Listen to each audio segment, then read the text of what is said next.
You're about to discover some amazing paradoxes, some counterintuitive disciplines, some paradoxical, powerful principles, the likes of which don't even seem to make sense until you look more closely at them. You're going to find some amazing oxymorons. What is a paradox? A paradox is when two things that seem to be saying something different, but they're actually proving the same point. And so, a lot of times paradoxes seem like they don't make sense, but then when you really get down in the nitty-gritty, they make the most sense. Mark chapter 9, beginning with verse 30, we're going to read down to verse 38. Here's what it says. And they departed thence and passed through Galilee, and he would not that any man should know it. For he taught his disciples and said unto them, the Son of Man is delivered into the hands of men, and they shall kill him, and after that he is killed, he shall rise the third day. But they understood not the saying, and were afraid to ask him. By the way, isn't it amazing how human the disciples were? They didn't understand, but they were afraid to ask. Why were they afraid to ask? Let me ask you a question. When you don't understand something, why are you afraid to ask? Are you afraid to ask because you're worried about what the person you ask might think about the level of your intelligence? See, I think that if I don't understand and I ask, that requires more intelligence than not understanding and not asking. Anyway, they were afraid to ask. And they understood not the saying, but they were afraid to ask him, verse 32. And then verse 33 says, and he came to Capernaum, and being in the house, he asked them, what was it that ye disputed among yourselves by the way? They thought they were whispering. Nah, man, it's me. Nah, man, it's me.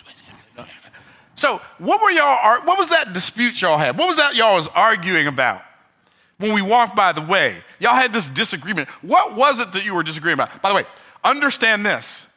Jesus never asked a question because he did not know the answer. He asked the question because he wanted you to acknowledge the answer. So what was it that you were arguing about? And when we walk by the way, verse 34, but they held their peace, for by the way they had disputed among themselves who should be the greatest. We don't want to tell him, nah, man, I'm going to be the greatest. You ain't going to be the greatest. I'm going to be the greatest. You ain't the greatest. I'm the greatest. Nah, you ain't the best. I'm the best. You can't do this. Well, you can't do that. Can you imagine? These guys they're hilarious. You know who they remind me of? They remind me of us. They're arguing about who's going to be the greatest. And he sat down and called, verse 35, and called the 12 and saith unto them, if any man desire to be first, the same shall be last of all, and servant of all. And he took a child and set him in the midst of them. And when they had taken him, when he had taken him in his arms, he said unto them, whosoever shall receive one of such children in my name receiveth me. And whosoever shall receive me, receiveth not me, but him that sent me. Jesus gave you the whole picture right there. It's so mind-blowing. You want to be great? You're trying to be great by trying to be great. You already fumbled. You already missed the point. Greatness is not in being acknowledged for being great. Greatness is serving at the highest level. It's not only serving at the highest level. He took a little child, somebody that had nothing to offer him, and he said, until you can receive one like this, you've not received me. But when you receive one like this, you receive me. But you've not just received me, you've received him that sent me. Jesus said, when you serve at the highest level, those you perceive to be at the lowest level, then you're the greatest. What? The formula for greatness is service. The formula for greatness is contribution. The formula for greatness is connection. The formula for greatness is not congratulations. And we want to be congratulated, and we want to be hailed, and we want to be honored, and we want people to put us on a pedestal, and we want people to clap for us and cheer for us, but that's not a sign of greatness. Can you show up and serve at the highest level the people you perceive to be at the lowest level? That's the sign of greatness. How's that for a paradox? In fact, we see it all through Scripture. Okay, first of all, You've heard me talk about the fact that no one can feel fulfilled unless they are exercising their God-likeness. The first thing that God tells us about us is that we're made in his image. Okay, what's that image look like? Well, the first thing God tells us about God is that he created the heaven and the earth and everything that's in it. So a big part of me exercising my God-likeness is for me to operate in my creative space. Because God, the God of the universe that made everything out of nothing, took an aspect of his creativity and put it inside of me. And then he took a different aspect of his creativity and put it inside of Tim. And then he took a different aspect of his creativity and put it inside of Tom. Then he took a different aspect of his creativity and put it inside of Stephanie. Then he had a different aspect of his creativity and put it inside of Hiram. And guess what? Hiram's not good at what Stephanie's good at, what's not good at what Tom's good at, what's not good at what Tim's good at, not good at what I'm good at, and I'm not good at what you're good at, because God created a world where everybody has something and no one has everything. Why? So that you would need me and I would need you and we would need us. And no man is an island. And God made everything that he made in the Garden of Eden. He said, behold, it is very good. And he looked at one thing that he made and he said, it's not good. And here's what he said, it's not good for man to be alone. I just wish people would leave me alone. I know that's what you wish until they leave you alone. It's not good for man to be alone. Why? It's not good in particular in that saying, it's not good for man to be alone because the man needed a help meet for him. That word is not, and help meet is not part of the noun. Help is the noun, which sounds kind of weird. He needed a help. That's the noun. Meet is the adjective that describes the noun. He needed an help meet for him. And help, the word meet means sufficient. He needed somebody who was strong where he was weak, who was good where he was bad, who could do what he could not do. The man needed a help meet for him. Interestingly enough, that the word for man, male, the mailman, not the mailman that delivers the mail, but the mailman that's not a female man. Okay? Okay, because the word Adam describes humans, man and woman. The word Adam, God called their name Adam. Adam later called her name Eve, or Hava is the Hebrew name for Eve. Adam and Hava. But the thing that describes Adam as a man is Ish. The thing that describes Eve as a woman is Isha. So the man is an Ish and the woman is an Isha. And a man is different than a woman. They're not just different physically. They're not just different emotionally. They're different in the very nature. The essence of how they are and who they are is different. Because Hebrew words are not just spelled, they're built. If I say H2O, you know I'm talking about water. Even though I didn't spell W-A-T-E-R. Why? I told you what the components are. The letters in the words that spell the words in Hebrew are the components of the thing that's being spelled. So when you spell Ish, Aleph, Yud, Shin, Ish, Shin, Aleph, Yud, Shin, you're spelling the thing that makes a man. So the thing that makes a man is an Aleph, a Yud, and a Shin. The thing that makes a woman is an Aleph, a Shin, and a Hey.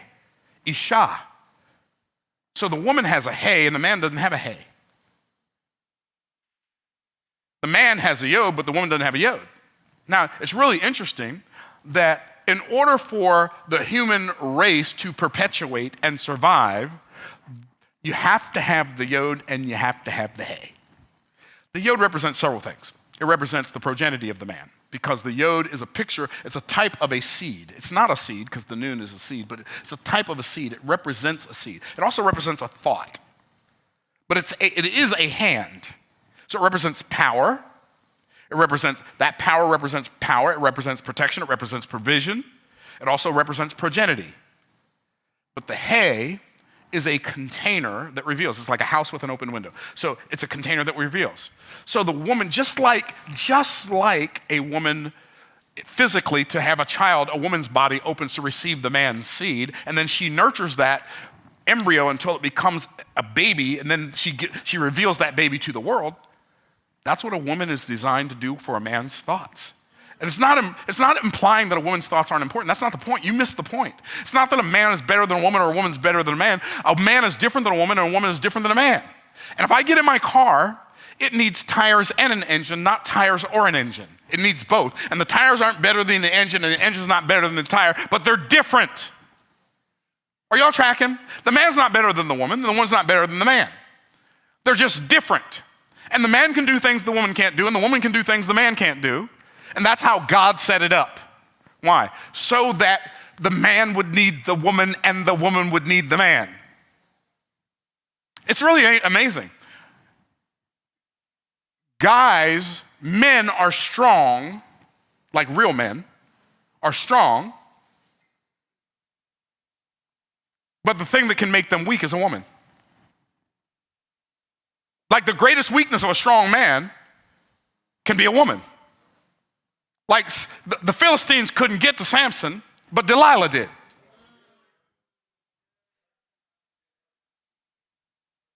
Like this dude was so strong. Like he could do just crazy stuff. But he gave his strength to this woman who did not have his best interest in mind.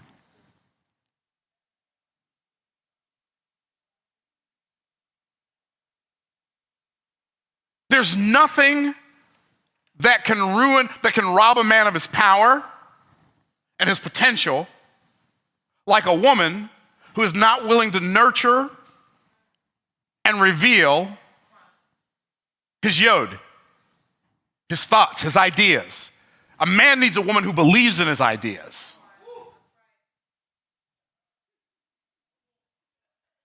Hey, you know what? I don't care. Hey, I love y'all. Y'all my people, right? I don't care if y'all believe in my ideas or not. As long as I go home and that wife I got at home, she believes in my ideas. I don't need y'all to believe in my ideas. Y'all can think I'm crazy. Y'all want to think I am. If she don't think I'm crazy, I'm good. Man, he's so crazy. Ain't nobody think about you, bro.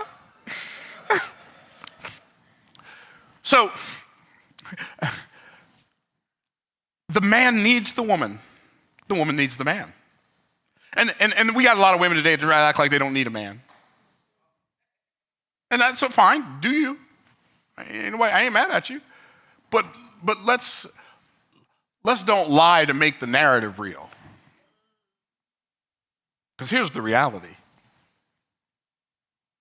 You sit in a restaurant, some dude starts chatting you up, even if you don't have a man. You're gonna make up an artificial man. I got a boyfriend, I got a husband. You're gonna make up an artificial man to protect you from the real man that you don't want to be bothered with. Is that too tough? But y'all know I'm telling the truth though. Here's what's really interesting.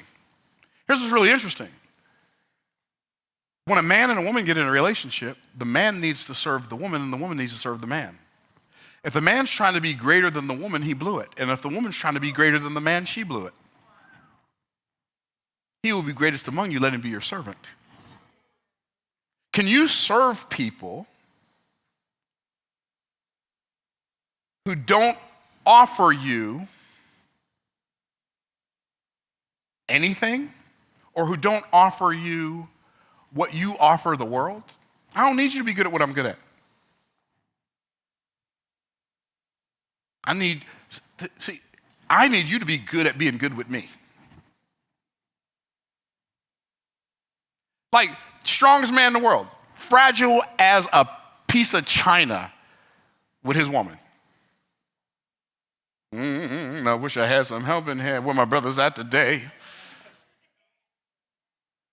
Hey, wait a minute. We're supposed to be creative, but then creation alone does not give you fulfillment. You know why? Because if you create something and you don't have somebody to appreciate it with you, beside you, it feels empty. I did this great thing, and I don't have anybody to share it with. My greatest fear in life, and I know y'all are going to think I'm stupid. I'm not running for office, so I can tell you the truth. My greatest fear, so sometimes I end up playing golf by myself. My greatest fear in life is to have a hole-in-one and nobody's there but me. I know. It's dumb. Like, it's real. Any golfer knows, anybody plays golf, you know. And I get up to that par 3 and I'm by myself. I'm like, I start looking around for a witness. Like you know how hard a hole-in-one is? I started playing golf in 1982. I had one, and that was in 2017. Fortunately, I was playing with a friend of mine, and we were playing through a group on a par 3, and the 4 guys were standing up there, and they saw the ball land behind the flag and back up and go in the hole, and they lost their minds. I'm like, yeah,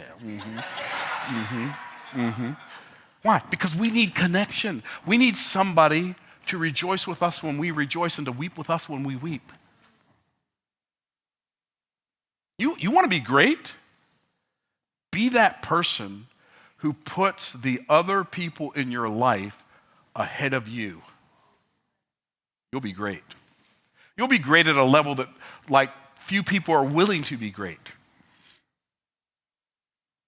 Isn't that paradoxical? The first shall be last, and the last shall be first. And the last shall be first, the first shall be last, and servant of all. What? Here's the interesting thing about it. Anybody can serve. Like everybody might not be able to write a book. Everybody might not be able to preach a sermon. Everybody might not be able to sing a song or play an instrument, but everybody can serve. Everybody can figure out what's missing in somebody else's life and supply that.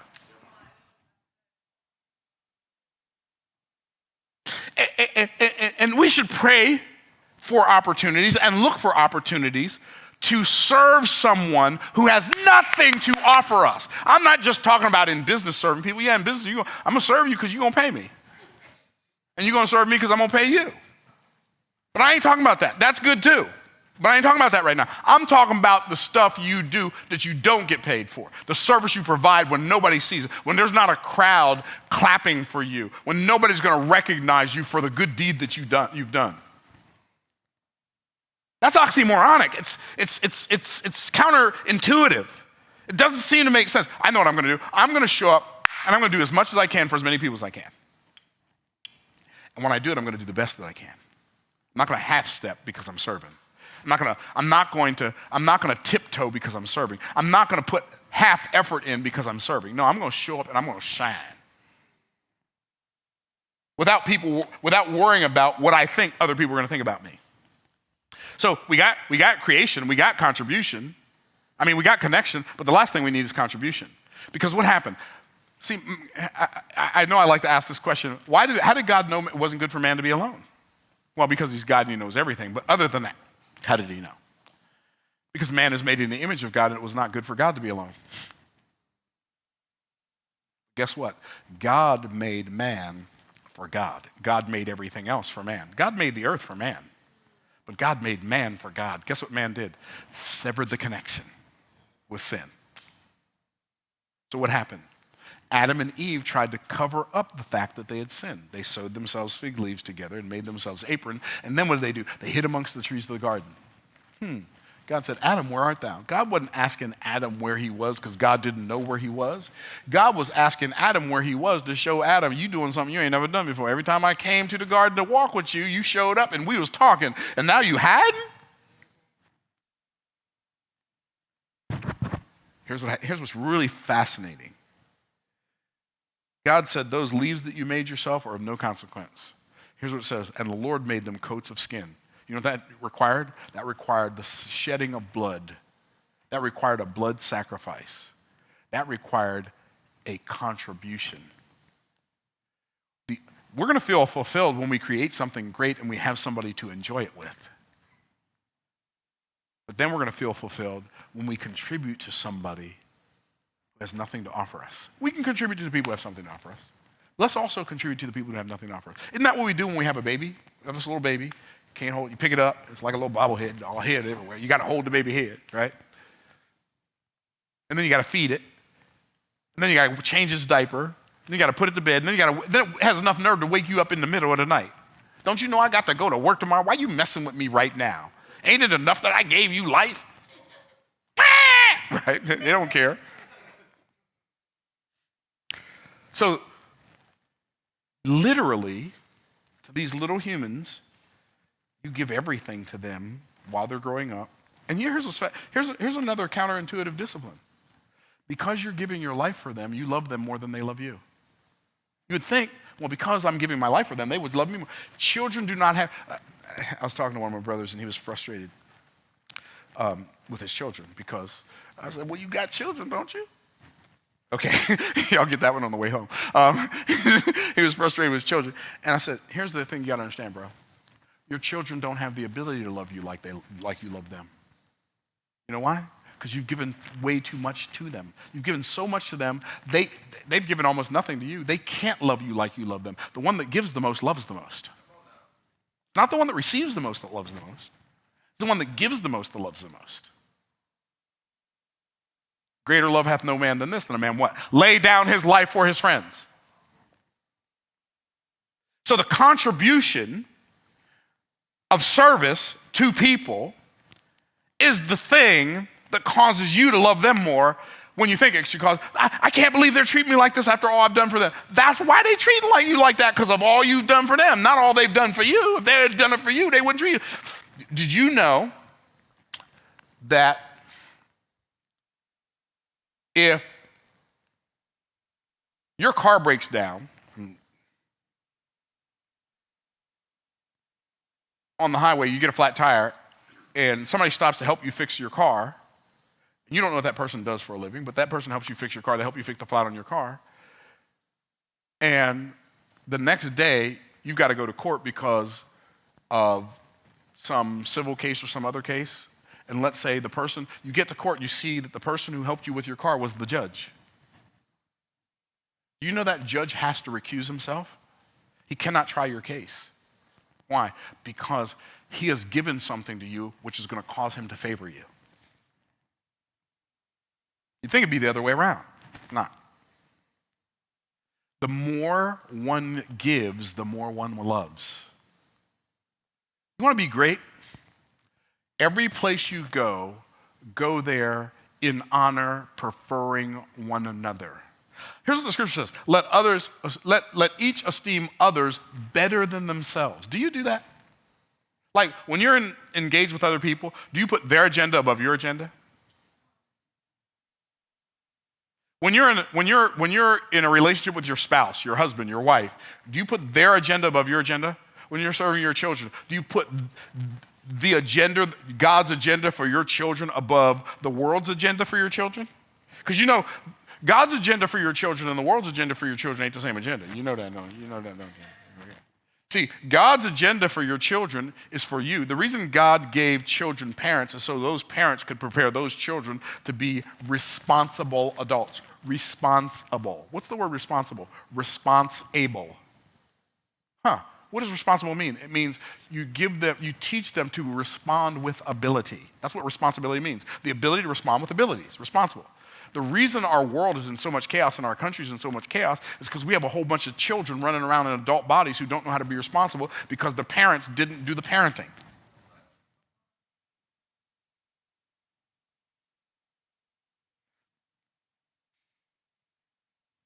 I got plenty of time.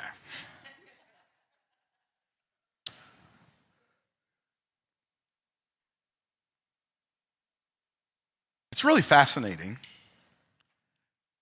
how, apart from the Word of God, most of the time, we're going to come to a wrong conclusion. It's pretty fascinating. Maybe it has something to do with our sin nature. Anyway, it fascinates me when I watch parents parent with their non-parenting style. Because when a child is an infant, like 0 days old, 1 day old to 4 years old, I believe that God's design for parents is to train those children. Train, not negotiate. Train, not capitulate. Train. What does train mean? You train them to respond appropriately to authority. 0 to 4. Why? What do I mean respond? What's the proper response to authority? Like, if I want to serve my children at the highest level, I better train them when they're young. And the reason they have to be trained is because when they're born, they're out of control. Man is a few days old. Every man that's born a woman is a few days old and full of trouble. Your baby has a sin nature, pretty as cute as they might be. Sinful as all get out. It's in their nature. So you got to train them because they're out of control. The purpose of training is not to get them in control, it's to get them under control. And so you train them to respond appropriately to authority. What's the proper response to authority? Complete and immediate obedience. That's the response. Do your child that is 0 to 4 years old, do what I said because I said it. But what happens is parents don't train their children. So when they're 5, 6, 7, 8, 9, and 10, they're still telling them, do what I said because I said it, and you didn't train them to do it when they were 0 to 4. So they're not trained, and so because you didn't train them, it makes the next phase of parenting harder, which is teaching. What's the purpose of teaching? The purpose of teaching is to get them to respond appropriately to truth, or to reason properly with truth. Reason properly with truth. You teach children to reason by teaching them. What does that mean? Now, age 5, 6, 7, and 8, you teach them the reasons behind the rules that you gave them when they were 0, 1, 2, 3, 4. That's the hardest part of parenting, in my opinion, is 5, 6, 7, and 8, because you're answering why all the time. And you're not answering why to negotiate, you're answering why so that they can go from being under control to having self-control. Are y'all tracking? So I'm going to explain to you, little 5-year-old, this is why we're doing this, because of this. But then I'm going to expect you to do what I trained you to do. And I'm still not negotiating. I'm not explaining to negotiate, I'm explaining to prepare you to become an adult. Are y'all tracking? I wish somebody had taught me this when my children were small. You say, Myron, what does this have to do with being great? Jesus called a little child. Jesus often used children as illustrations. Why? Because I guess we all got to go through that phase. But they're a great example of somebody who has nothing to offer or not much to offer. Like they can't pay the electric bill. They can't buy the groceries, right? These are little kids. No, they can just believe in you and follow you and trust you. But you got to teach them. You teach them, and when you're teaching them, teach them God's reasons. So the foundation of their beliefs is in truth, not in just what sounds good. Then what do? Well, then you spend 9, 10, 11, and 12 transitioning them, which means you're giving them the ability to make decisions. What are we going to eat for dinner tonight? We're going to eat spaghetti, okay? So we're going to go to the store. We're going to buy all the stuff we need to make for spaghetti. I'm going to show you how much it cost.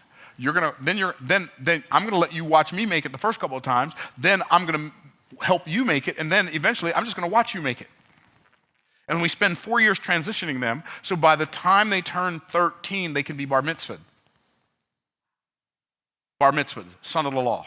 Beit mitzvah, daughter of the law. You're responsible to God as an adult now. This whole idea of perpetuating childhood into your 20s and 30s and 40s, and it's so goofy. It's an American Western idea, but it's not a biblical concept. Joseph and Mary were probably 15 and 14, maybe 15 and 16 when they got married. Why? Because they were adults. This whole idea of, I'm going to be a child until I'm 25. I have a whole lot of other stuff to say about that. The whole you're 18, get out of my house, go figure it out thing is goofy, especially when we didn't prepare them to figure it out in 18 years. And then we're saying, okay, go figure it out. Or we're sending them off to a bunch of pagans to teach them how to be godless. So they come back and break our heart after we spent our entire lives pouring into them. We can say what we want to say about the Philistines, but the reality is we can say what we want to about the children of Israel, and as many mistakes as they made, and they made a bunch of them, they never sent their children to the Philistines to get trained. I remember my son said, Dad, I don't want to go to a Bible college. I want to go to a real college. You can go to any college you want to go if you pay for it. I ain't going to pay some heathen to unteach you what I spent my whole life, me and your mama spent our whole life teaching you. Is that too tough? I could tell you heart-rending stories. They are coming for your children. Anyway, I digressed. But I progressed when I digressed. It was great. All of us can serve. Like, look for what can I do? We are so busy trying to be the man, the woman, the one. Why don't we just show up and serve? You know what? People will make room for you if you show up with a servant's heart. You show up trying to be the greatest, I'm the greatest. No, you ain't the greatest, I'm the greatest. Tell you what, you be the greatest. Let me serve you. There's the prayer that Solomon prayed, dear Lord, give me the wisdom to do the thing you put me on this earth to do in a way that pleases you and serves the people. He said, who is able to judge this thy so great people? Solomon realized, like, I'm the king, but I am the king to serve these people, not just to rule over them.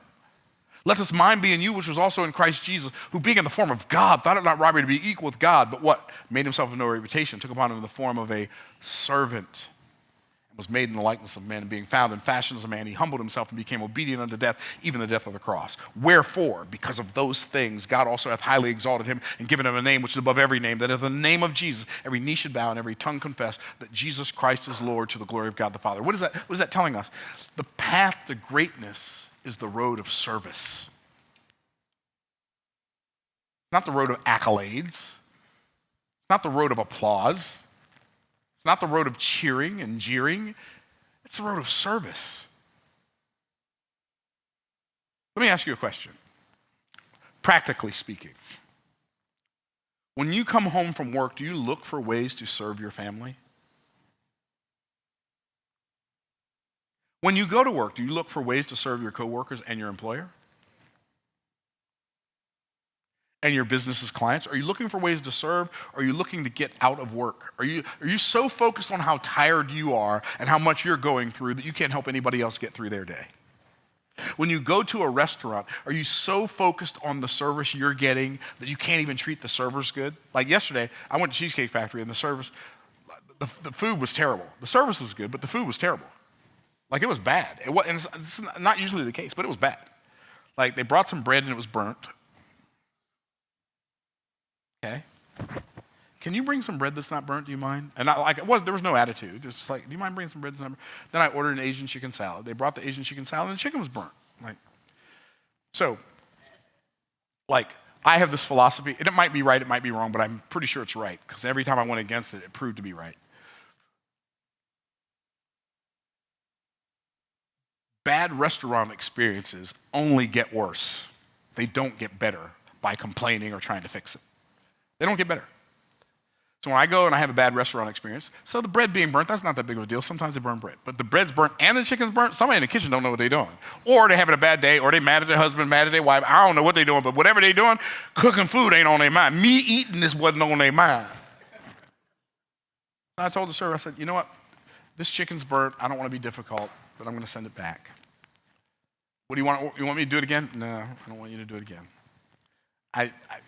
It's okay. You're doing a great job. The people in the kitchen are having a bad day for whatever reason. I'm good. I ate a couple of pieces of bread. I ate 2 avocado egg rolls. I'm good. And so I let him take the food back, and I'm done. And still gave him a good tip. Because the server wasn't the problem, but the food was the problem. But the person in the kitchen didn't come to work to serve the people food. They came to serve food that day. They didn't come to serve people their food. There's a difference. When you meet a stranger, is your objective to figure out how you can do some business with them and get some money out of their pocket, or to help them have a better day? And see, if you think it doesn't matter, you don't understand God. If you think how I treat this person that I don't even know, if you think how you treat them doesn't matter, you do not understand God. Because Jesus said, you saw me hungry, you didn't feed me. You saw me thirsty, you didn't give me anything to drink.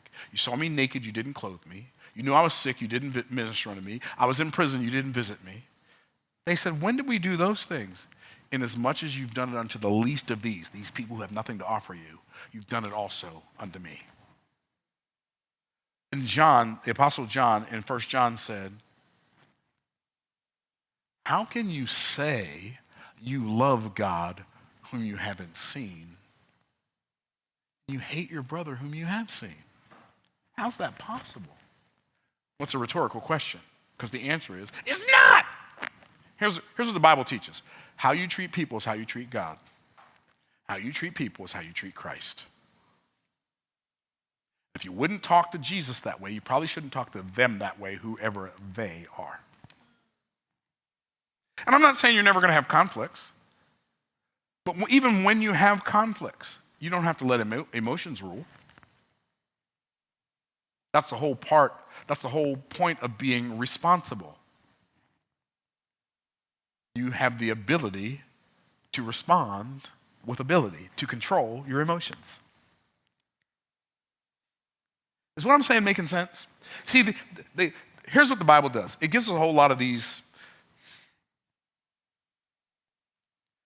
counterintuitive disciplines. The first shall be last, the last shall be first. The way up is down, the way down is up.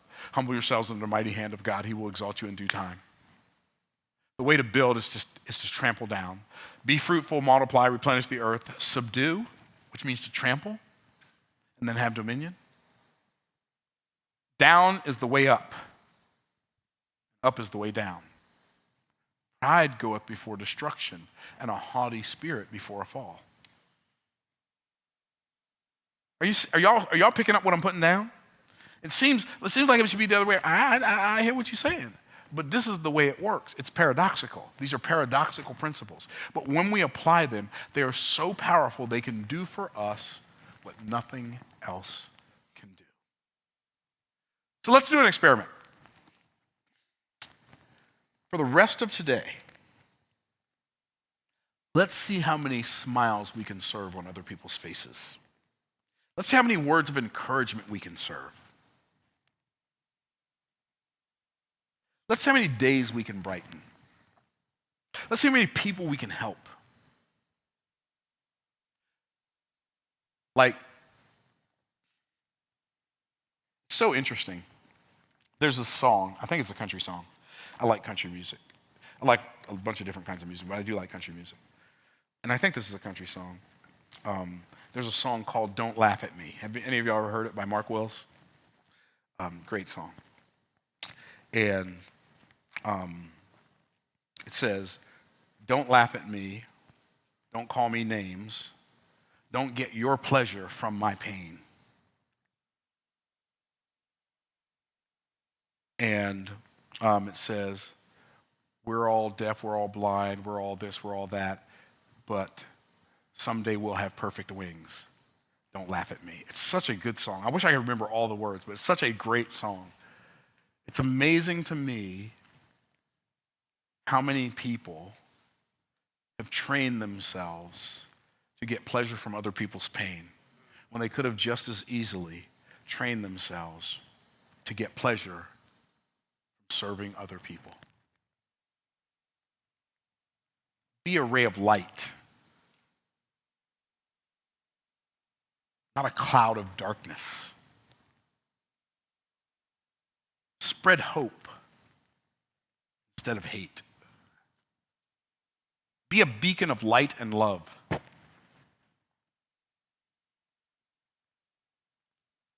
And I think as we go through life seeking and endeavoring to do that, we will find a level of greatness that cannot be found anywhere else.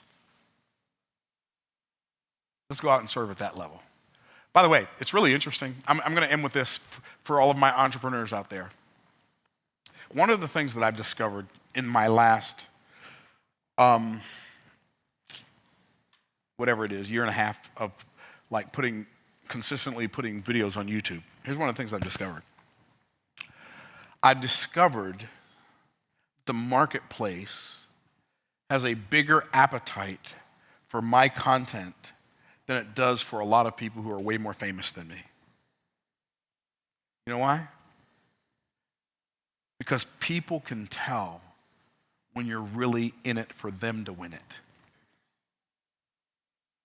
And they can tell the difference between that and when you want them to be in it so you can win it. And every time I show up, I'm not asking for something. I'm not asking you to buy something. I'm not asking you to do something. I just show up for the people. Because I understand the law of the farm. We reap what we sow, but we reap later than we sow. We reap after the same manner in which we sowed, but here's the beauty. We reap more than we've sown.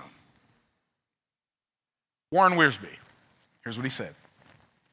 Any fool can count the number of seeds in an apple, but only God can count the number of apples in a seed.